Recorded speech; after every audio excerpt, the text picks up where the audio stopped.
Assalamualaikum warahmatullahi wabarakatuh. Nah, saya Rizal Faturrahman. Dan saya Kamil Nugraha. Selamat datang di Potek Podcast Teknologi Pangan. Nah, di sini kita ada kedatangan narasumber dari Luar biasa tentunya. Kaprodi ya, yaitu Bapak Hadi Yusuf Faturrahman STMSI. Nah, kepadanya kita persilahkan Bapak sebelumnya perkenalan dulu ya. Siapa sih Bapak ini gitu. Oke, ya selamat sore semuanya. Ya senang sekali ini bisa diundang sama rekan-rekan semua di sini mahasiswa teknologi pangan untuk mengisi acara podcast ya, Potek tadi ya, podcast teknologi pangan. Ya mungkin sedikit perkenalan dulu ya. Tadi sudah disebutkan bahwa saya adalah dosen di program studi teknologi pangan dan kebetulan sekarang menjabat sebagai ketua program studi teknologi pangan. Ya intinya kalau di prodi itu kita ada dari struktur itu memang cukup ringkas ya. Jadi dari kaprodi langsung ke dosen. Jadi intinya kalau di kaprodi sendiri tugas dan fungsinya kalau bisa dijelaskan ya sama lah seperti kaprodi pada umumnya, mengurus administrasi keprodian gitu ya, dan juga operasional prodi. Nah terus kemudian untuk profil mungkin ya ini ya profilnya. Jadi saya kebetulan secara akademik gitu ya, memang lulusan S1 dari program studi teknologi pangan, lalu kemudian lanjut S2 juga di ilmu pangan, dan selanjutnya memilih berkarir gitu sebagai dosen teknologi pangan, dan kebetulan berjodoh dengan Universitas PTH gitu. Ya jadi akhirnya ketemu nih sama teman-teman semua di sini. Itu mungkin profil singkatnya ya. Gitu dari saya. Mungkin Dan ini Pak, pertanyaan dari saya. Kan tak kenal maka tak sayang ya Pak. Saya pingin tanya latar belakang Bapak masuk Tekpang itu gimana sih Pak? Apakah masa kan gak tiba-tiba jadi sarjana teknik nih? iya. Ya, jadi ini mungkin ceritanya agak unik gitu ya. Jadi jujurly gitu, jujurnya saya itu tidak pernah bercita-cita untuk masuk ke teknologi pangan gitu ya. Ini bisa dibilang kayak kecelakaan gitu. Kecelakaan. Jadi awal mula saya sebenarnya kalau cita-cita gitu ya, cita-cita tuh pengen masuk ke militer. Tapi ya qadarullah gitu ya, akhirnya ya bisa dibilang mungkin gagal gitu ya. Akhirnya memilihlah untuk lanjut kuliah.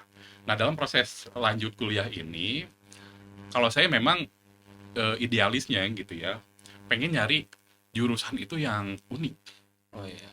Jadi nggak pengen yang mainstream gitu lah. Kan yang mainstream itu ya mohon maaf ya, kayak misalnya jurusan-jurusan yang sudah banyak gitu ya, kayak manajemen gitu ya, ekonomi. Biasanya kan orang lari ke sana ya. Tapi saya justru pengen nyarinya yang unik gitu. Ya saya dapatlah di situ ada suatu jurusan namanya teknologi pangan. Ini apa nih gitu kan, teknologi pangan kan ada aneh juga kan gitu, teknologi pangan. Bayangan saya itu kayak oh ini jurusan masak-masak nih gitu ya, kayak nanti bakal jadi chef dan lain sebagainya. Ya udahlah saya masuk situ aja gitu. Tapi ternyata setelah masuk ya mungkin nih teman-teman merasakan sendiri gitu ya, ternyata Iya jauh juga. berbeda gitu. Teknologi pangan itu yang ada di bayangan kita tadi kayak masak-masak, ternyata nggak gitu juga gitu ya, lebih seru lah intinya. Lebih seru, lebih menantang. Nah dari situlah kemudian akhirnya cinta itu tumbuh gitu. Ya cinta itu tumbuh, akhirnya kayaknya ini seru nih jurusan yang awalnya saya nyangka ya kayak tadi lah gitu ya, jurusan yang aneh dan lain sebagainya, tapi ternyata jurusan ini jurusan yang seru, menantang dan lain sebagainya. Akhirnya memutuskan lah kayaknya saya cocok nih di sini gitu ya, cocok di jurusan teknologi pangan. Jadi dari yang ketidaksengajaan itu ya berbuahlah jadi cinta gitu. Ya itulah mungkin secara singkatnya kenapa akhirnya memilih untuk di teknologi pangan gitu. Ya, nah, kan tadi awalnya kan pengen jadi militer nih. Jadi militer ternyata emang bukan takdirnya gitu Ya. dan masuk teknologi pangan. Nah, untuk awal-awal itu kan orang-orang mungkin ketika nggak keterima di bagian sini, kepaksa ke sini suka ada beban gitu. Nah, kendala sesuatu gitu. kendala sesuatu kira-kira untuk Bapak sendiri itu ada kendala gak gitu untuk pertama kali masuk ke Tekpang gitu? Wah ya pastinya kalau kita lihat ya perjalanannya memang tak semulus itu gitu ya. Jadi pastilah gejolak itu ada gitu, yang namanya kita udah merencanakan sesuatu, punya cita-cita, tapi ternyata harus ya gagal gitu ya, dalam tanda kutip gagal gitu ya. Pasti kecewa itu ada, rasa mungkin stres itu juga ada. Nah tinggal sekarang bagaimana cara kita memanage itu aja sih sebenarnya. Jadi teman-teman mungkin pernah juga lah ngalamin di cerita hidupnya gitu ya, fase yang turbulensi seperti itu. Dan ya satu hal yang mungkin perlu jadi pembelajaran adalah kita harus terus menatap ke depan. Jadi ketika kita ada di posisi ini, yakinlah bahwa posisi tadi itu atau kondisi kita saat ini memang sudah garis takdirnya di situ ya. Ya tinggal kita tata ulang lagi aja gitu ya. Jadi semangat saya adalah semangat bagaimana cara menata hidup tadi gitu ya. Bahwa di setiap kegagalan pasti ada hikmahnya lah gitu. Dan saya yakini itu, akhirnya fokus aja ke depan gitu ya, dengan apa yang sudah saya jalani hari ini, menata ulang kembali mimpi-mimpi tadi, bahwa ya karena yang namanya kegagalan kan bukan berarti mimpinya selesai kan, Buat stop gitu. bukan berarti stop gitu ya, tinggal kita tak ulang lagi kita mimpinya, dan disitulah semangat itu muncul gitu. Ya depresi, kecewa itu ada, wajar lah gitu ya. Tapi bagaimana kita bangkit dari situ yang jadi penting.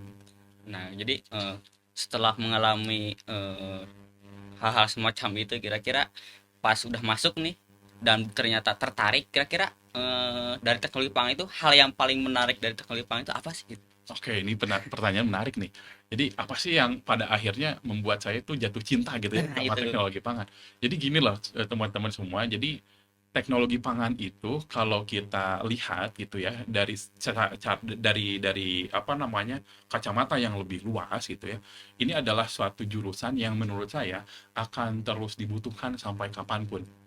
Sampai kapan tuh? Sampai ya manusia itu Nggak butuh pangan mungkin. nggak punya pangan mungkin ya, manusia udah nggak ada, semuanya digantikan robot, mungkin udah selesai. Iya. Tapi kan sekarang masalahnya selama manusia masih ada, maka manusia akan membutuhkan makanan, karena makanan itu kan apa namanya, hak yang paling asasi gitu ya. Hak paling asasi itu berarti yang levelnya paling tinggi loh. Iya. Kita mau punya apapun, kita mau punya harta sebanyak apapun gitu ya, tapi kalau nggak bisa makan gimana, ya kan? Percuma. Iya kan, percuma juga. Jadi saya menganggap bahwa ini adalah jurusan yang pasti akan sustainable gitu. Artinya akan terus dibutuhkan gitu ya. Kita jurusan yang tidak akan pernah mati sampai kapanpun selama manusia itu ada gitu ya. Makanya kan ada tuh quote-nya, selama manusia ada maka teknologi pangan akan terus dibutuhkan. Nah dari situ saya melihat ini adalah prospek yang jangka panjang nih gitu ya. Prospek yang jangka panjang, prospek yang untuk berkarir itu saya yakin bisa jamin tidak akan pernah surut lah gitu ya. Ya kayak sekarang lah gitu ya. Orang boleh berlomba-lomba menciptakan robot, berlomba-lomba menciptakan AI dan sebagainya, tapi masalah makanan nggak bisa digantiin, ya. Karena Iya, masalah betul, makanan itu masalah feel, rasa gitu ya. Robot bisa ngeracik makanan gimana-gimana, tapi masalah pangan itu like or dislike. Iya, iya, betul. Dan itu adanya di perasaan, dan perasaan itu hanya milik manusia. Ya, Nggak ada bisa tuh ceritanya robot memberikan ini makanan yang enak gitu, ini makanan yang nikmat dan lain sebagainya. Enggak, itu hanya ada di manusia. Jadi artinya sampai kapanpun rasanya jurusan ini tidak akan pernah bisa tergantikan. Jadi saya melihat potensi yang di situ. Apalagi kalau misalkan kita lihat lebih dalam lagi, saya melihat teknologi pangan itu sangat dibutuhkan untuk negara kita ya. Negara kita, saya melihat masih banyak orang yang kelaparan, masih banyak orang yang akses pangan itu sangat minim gitu ya. Dan disitulah dibutuhkan ahli-ahli teknologi pangan yang mampu memanfaatkan sekecil apapun sumber daya alam yang ada untuk diubah menjadi suatu produk makanan. Itu jadi kecintaan saya itu ada di situ, karena melihat prospeknya luas, prospeknya terjamin, dan juga ada sisi bahwa ilmu ini akan membawa manfaat bagi semuanya. Ya, gitu. sangat bermanfaat ya Pak, teknologi Ya. pangan itu. Berarti jurusan yang berkepanjangan Iya, gitu. berkelanjutan. Lanjutan. Nah kan dari banyaknya apa ya, dari banyaknya manfaat itu, nah mungkin teman-teman yang baru pertama tahu gitu teknologi pangan, teknologi pangan kan katanya masak-masak. Nah, kalau prospek kerjanya itu Pak, kemana aja sih teknologi pangan itu? Dari yang tadi banyaknya kemanfaatan teknologi pangan. Oke, jadi prospek kerja teknologi pangan ya. Jadi saya mungkin akan memperjelas lagi. Kayak tadi kan saya bilang bahwa jurusan teknologi pangan itu ternyata bukan masak-masak. Terus ngapain gitu ya? Ya Terus itu. ngapain kan itu ya pertanyaannya. Jadi gini teman-teman, di teknologi pangan itu kita ada 5 konsentrasi bidang ilmu di teknologi pangan. Pertama ada biokimia pangan dan gizi, terus kemudian ada kimia pangan dan analisis pangan, terus kemudian ada mikrobiologi dan keamanan pangan, ada ya rekayasa proses pangan, dan juga ada ilmu pangan terapan. Nah, kalau kita lihat dari situ aja, ini kayaknya udah science banget ya gitu ya. Iya. Anak IPA banget lah gitu ya. Anak IPA banget nih kayaknya ini teknologi pangan tuh. Karena memang ternyata seperti itu. Karena teknologi pangan sendiri adalah ilmu terapan sebenarnya dari ilmu-ilmu dasar. Ilmu dasarnya apa? Ilmu dasarnya itu adalah kimia, fisika gitu ya kan. Terus kemudian biologi, mikrobiologi. Nah, wah, serem-serem gitu kan sebenarnya teknologi pangan tuh ilmu dasarnya serem-serem, tapi kalian mungkin yang kita bisa ngobrol juga bahwa nggak menyeramkan itu ternyata. Kenapa? Karena teknologi pangan itu ilmu terapan. Yang namanya terapan kan berarti aplikatif ya. Jadi kita nggak bukan ilmu murni yang menguliti semua sampai ke akar-akarnya. Enggak, kita cuma ini ada ilmu dasar, prinsip dasar diterapkan dalam proses pengolahan pangan. Jadi lebih seru sebenarnya kalau misalkan kita berbicara teknologi pangan. Nah sekarang melihat pada bidang kajiannya tadi ada 5 tadi, berarti kan prospek kerjanya nggak akan jauh dari situ ya. Nah contoh misalkan kalau misalkan kita mengambil konsentrasinya pada biokimia pangan dan kesehatan, ya nggak akan jauh tuh nantinya jadi seorang nutrisionis gitu ya, jadi konsultan di bidang pangan dan gizi gitu ya. Sekarang kan banyak tuh yang kayak gitu ya. Nah rekan-rekan bisa milih ke jalur sana.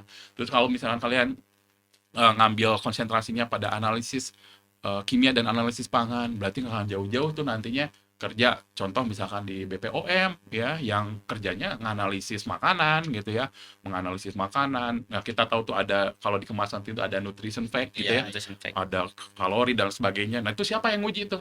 Ya anak teknologi pangan. Iya. Gitu. Jadi teknologi pangan itu sangat erat dengan kehidupan kita sehari-hari, hanya kita nggak sadar aja. Terus kemudian kalau kita ngambilnya rekayasa proses, ya kita yang nanti menciptakan berbagai macam produk pangan olahan ya.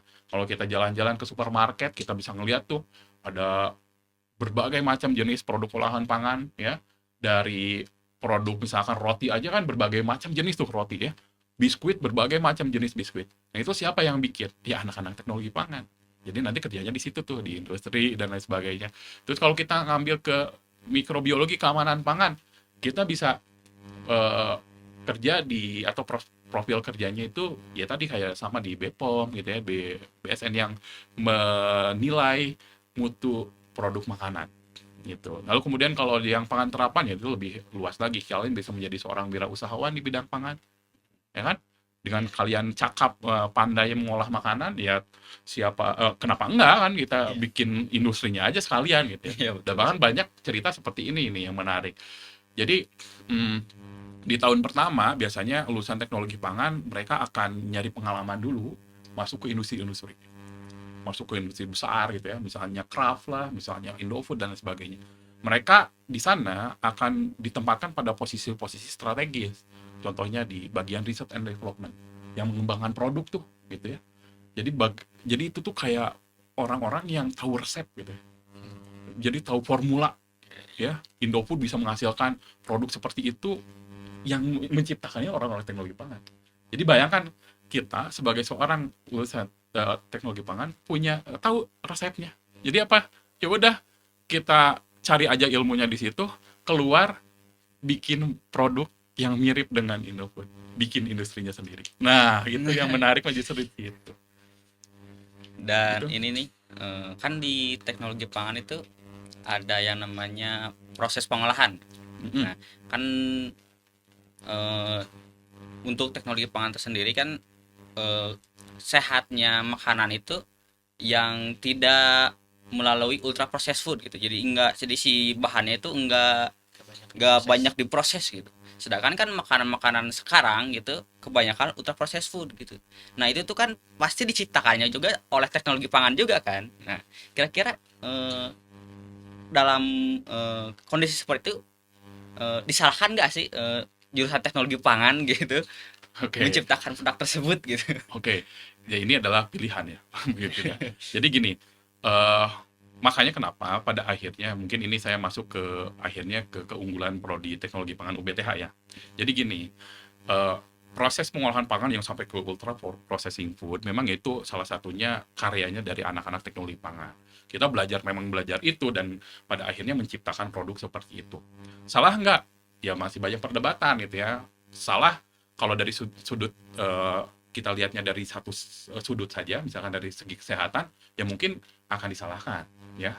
Ini menciptakan makanan yang pada akhirnya menimbulkan banyak penyakit kan itu ya. Tapi kalau kita lihat dari sudut yang lain, ya, sudut yang lain, di mana ultra processing food ini pada tujuan akhirnya adalah untuk menciptakan makanan yang lebih aman, makanan yang lebih awet dan lain sebagainya, sehingga apa? Keterjaminan terhadap makanan, kalau kita kena istilahnya itu adalah ke ketahanan pangan itu bisa terjamin loh, gitu. Eh, kalau dilihat dari sisi itu gimana? Jadi bermanfaat juga kan? Iya juga. Jadi sekali lagi tergantung sudut pandangnya, kita mau melihatnya dari sudut yang mana gitu ya. Dari Iya. sudut kacamata kalau dari sebelah saja ya mungkin lihatnya ke sana. Tapi di sudut yang lain ternyata ada manfaatnya juga. Jadi balance lah sebenarnya di situ. Bahkan nih kemarin contoh saja ya, kita sering dengar berita nih kayak misalkan ada kemarin bantuan makanan untuk saudara-saudara kita di Palestina ya. Bantuan makanan. Tahu nggak yang dikirim apa? Makanan ultra processing food, mie instan, terus spaghetti, produk-produk instan yang kita anggap itu sebagai ultra processing food. Menolong nggak buat mereka? Sangat Sangat menolong. menolong. Salah nggak kita bikin itu? Nggak salah. Nah, sekali lagi jawabannya di situ. Lihat dari sudut pandang yang berbeda gitu ya. Jadi sekali lagi kalau kita hanya memandang dari satu sudut pandang yang mungkin akan terlihat kontras. Tapi ketika kita bandingkan dengan sudut pandang yang lain, ya disitulah gitu ya.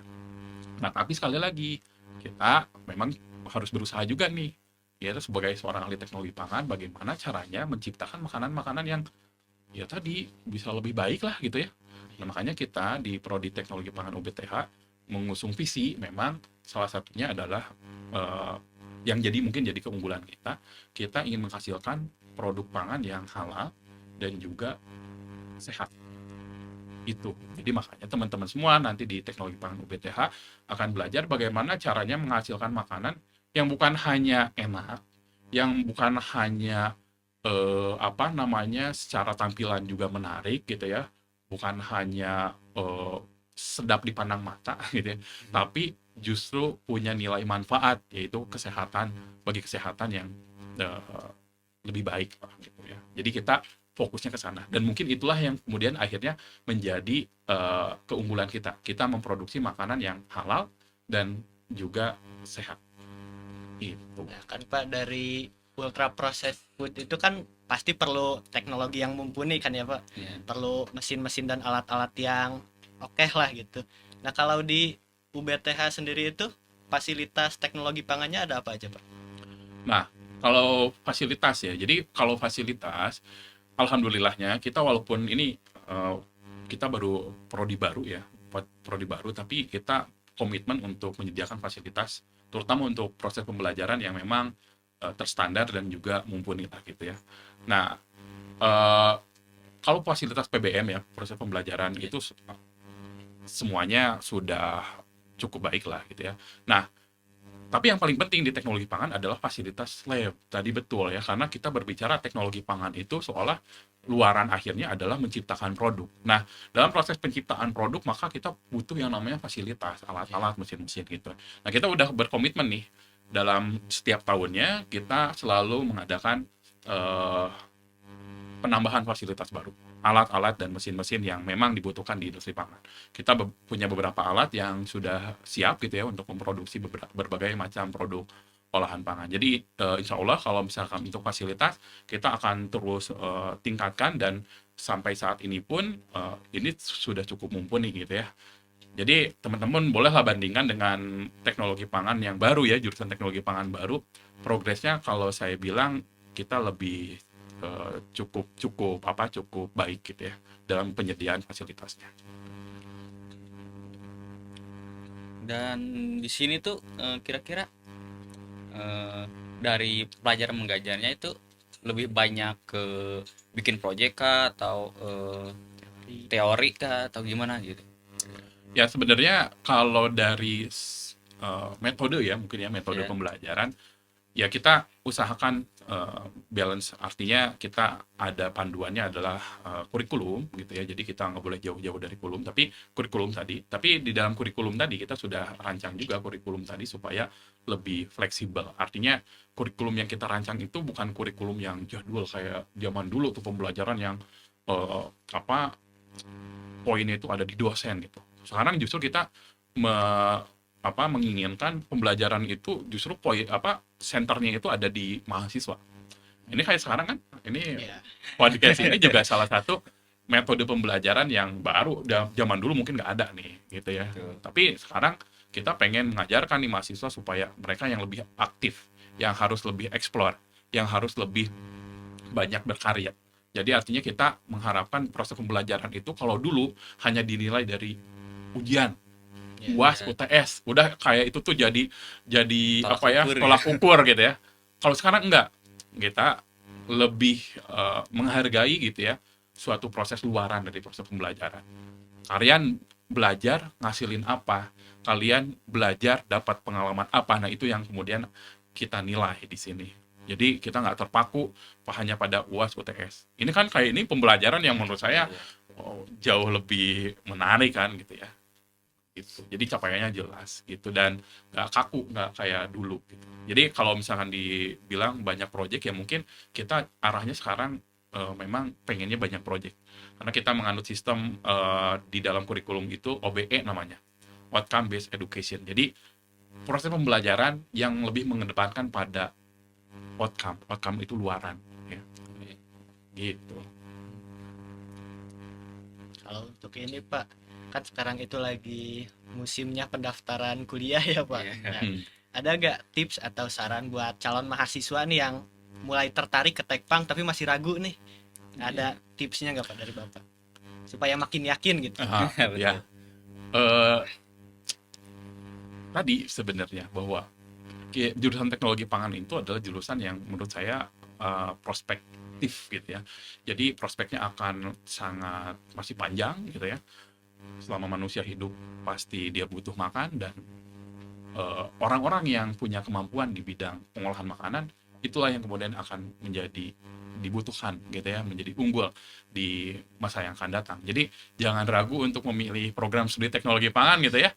Jangan ragu karena ya insya Allah prospek ke depan karirnya akan cerah lah gitu ya. Menarik ya Pak. Menarik gitu ya. Menarik.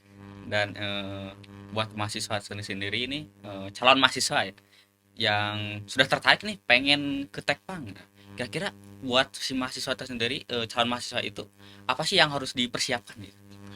Kalau dipersiapkan gini, jadi kalau masuk ke teknologi pangan, ya walaupun tadi ya teknologi pangan itu seolah kimia-kimia Iya. gitu kan ya, sains banget lah gitu, Science. sains banget dan itu kayak ini kayak jurusan buat anak IPA gitu. Padahal enggak nih teman-teman, banyak juga yang dari ini angkatan-angkatan teman-teman juga yang udah masuk, ada yang dari IPS, ada yang dari jurusan tata boga ya, bahkan jurusan macam-macam lah itu bisa Iya. masuk ke teknologi pangan. Jadi jangan ragu, jangan menganggap bahwa ini teknologi pangan itu hanya untuk anak IPA, enggak sebenarnya gitu ya, karena semua bisa dipelajari, semua bisa kita sama-sama belajar, ada matrikulasi nantinya. Jadi jangan takut dulu gitu ya. Semuanya bisa dipelajari dan apa ya supaya meyakinkan ya tadi ya, Iya. meyakinkan bahwa kalau misalkan apa yang harus dipersiapkan gitu ya atau apa sih tadi itu? Ya, buat mahasiswa pengen masuk kita mau persiapan apa aja gitu, Nah, gitu buat ya. biar belajarnya tuh Heeh. bagus. Jadi sekali lagi kalau masalah ilmunya mah jangan khawatir walaupun kayak tadi IPA-IPA semuanya bisa dipelajari. Yang mungkin tipsnya gitu ya kalau ini mau jadi mahasiswa yang harus dipersiapkan itu adalah bagaimana pola belajar. Mungkin ini yang akan berbeda dengan di teman-teman yang masih di tingkat SMA gitu ya.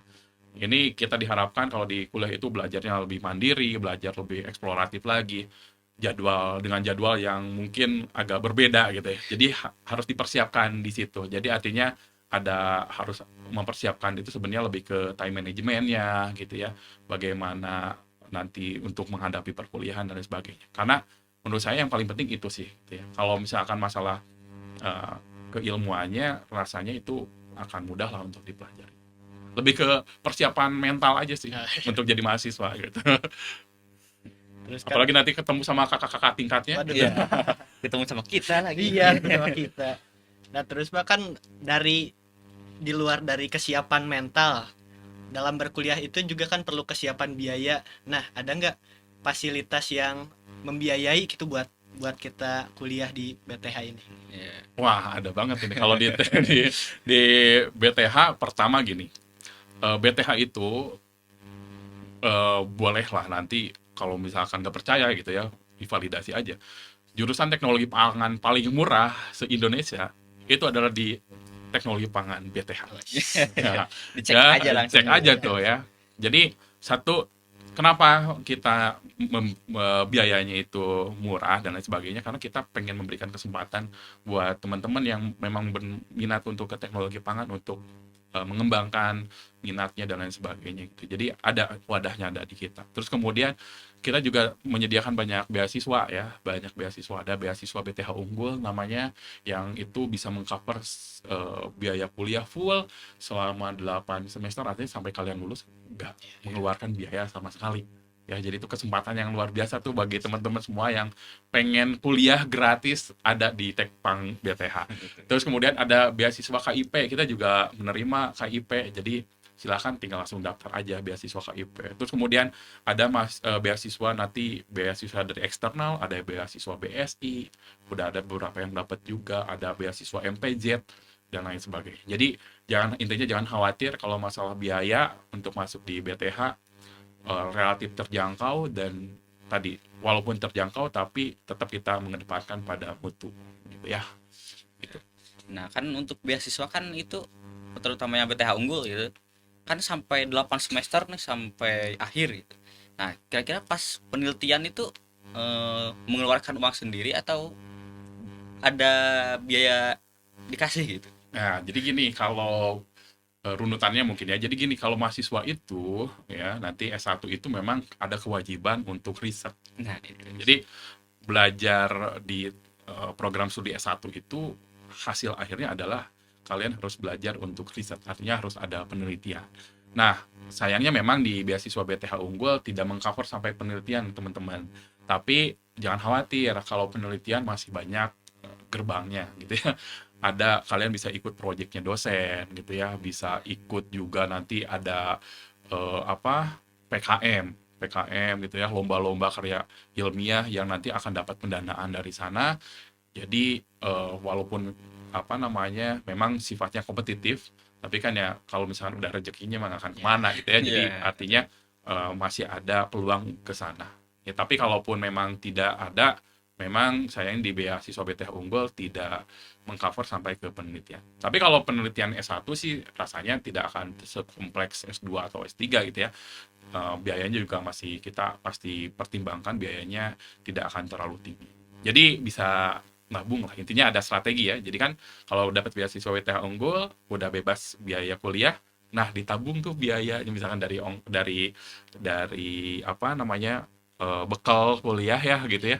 Nah, itu ditabung sehingga nanti di akhir apa tingkat gitu ya, semester 8 udah punya tabungan untuk penelitian gitu Pak.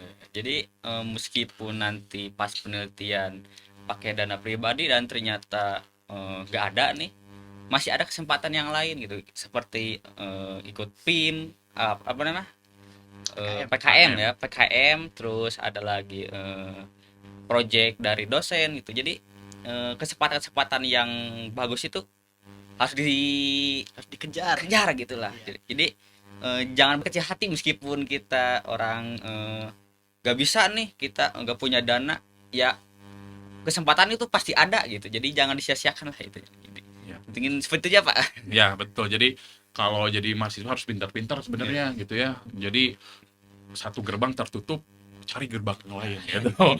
Jadi harus harus atraktif gitu. Nyari tuh peluang di mana pendanaan penelitian tuh banyak gitu ya. Ada dari pemerintah Kota Tasik kemarin buka juga tuh pendanaan untuk penelitian. Wah, itu kan bisa dikejar. Nah, gitu. Jadi asal kaliannya punya semangat, kaliannya punya apa namanya tuh kayak ya mau explore gitu ya. Insya Allah itu peluang itu terbuka lah, gitu. Jadi jangan khawatir, tapi intinya jangan khawatir kalau penelitian mudah lah gitu ya. Dan biayanya juga untuk S1 nggak akan terlalu berat. Jadi mungkin seperti itu ya pembahasan kita praktek pangan ya. praktek pangan gitu. Jadi mulai dari prospek kerjanya itu sangat meyakinkan gitu, Sangat luas. sangat luas, sama jurusannya juga ini sangat apa sangat mengedepankan masa depan gitu. Gitu. Jadi terus sama beasiswa di BTH juga banyak gitu. Jadi buat mahasiswa, buat calon mahasiswa gitu, kalau pengen kuliah gitu ke BTH aja gitu. Ya, Banyak jurusannya, banyak, selain Tekpang juga banyak gitu. Tapi kalau pengen ke Tekpang boleh gitu. Mungkin seperti itu. Ada yang ditambahkan? Ada, sebelum ditutup mungkin Pak ada closing statement yang ingin disampaikan ke para penonton mungkin. oke. Jadi teman-teman semua, sekali lagi teknologi pangan UBTH hadir gitu ya untuk kalian yang punya keinginan, punya minat untuk mengembangkan diri khususnya di perteknologi panganan. Sekarang tuh lagi eh, hits banget lah gitu ya tentang teknologi pangan ya. Banyak influencer sekarang lagi ngangkat teknologi pangan ya. Ada banyak lah gitu ya contoh-contohnya kalau kita sebutkan, dan itu artinya eh, teknologi pangan sekarang perkembangannya sangat dinamis sekali gitu ya, nggak kaku lagi. Artinya kalau kalian punya keinginan di bidang pengembangan diri di bidang teknologi pangan, kayaknya cocok lah datang ke kita belajar di teknologi pangan BTH gitu ya. Dan sekali lagi ya mungkin kita tunggu ya eh, teman-teman semua untuk bergabung bersama kami di teknologi pangan Universitas BTH. Kita punya spirit namanya adalah bertumbuh bersama gitu. Jadi artinya bagi teman-teman yang punya spirit ke arah sana, ayo silahkan kita segera daftar ya. Nanti ketemu dengan ini kakak-kakak yang ganteng-ganteng Yes. di Universitas di Teknologi Pangan Universitas BTH. Itu paling. Ya, dan luar biasa sekali ya pembahasan kita kali ini, dan terima kasih kepada Bapak ya yang telah menemani perbincangan kita kali ini gitu. Dan mungkin itu saja yang ingin kita sampaikan kepada kalian gitu. Jadi yang mau join di BTH gitu, dinantikan kedatangannya kalian gitu. Langsung aja kepoin ya Ya. Instagramnya Universitas BTH dan juga Teknologi Pangan Universitas BTH. Ya. Nah, sekian mungkin ya. Iya, sekian mungkin, sampai jumpa di episode selanjutnya. Dadah. Dadah. Nice.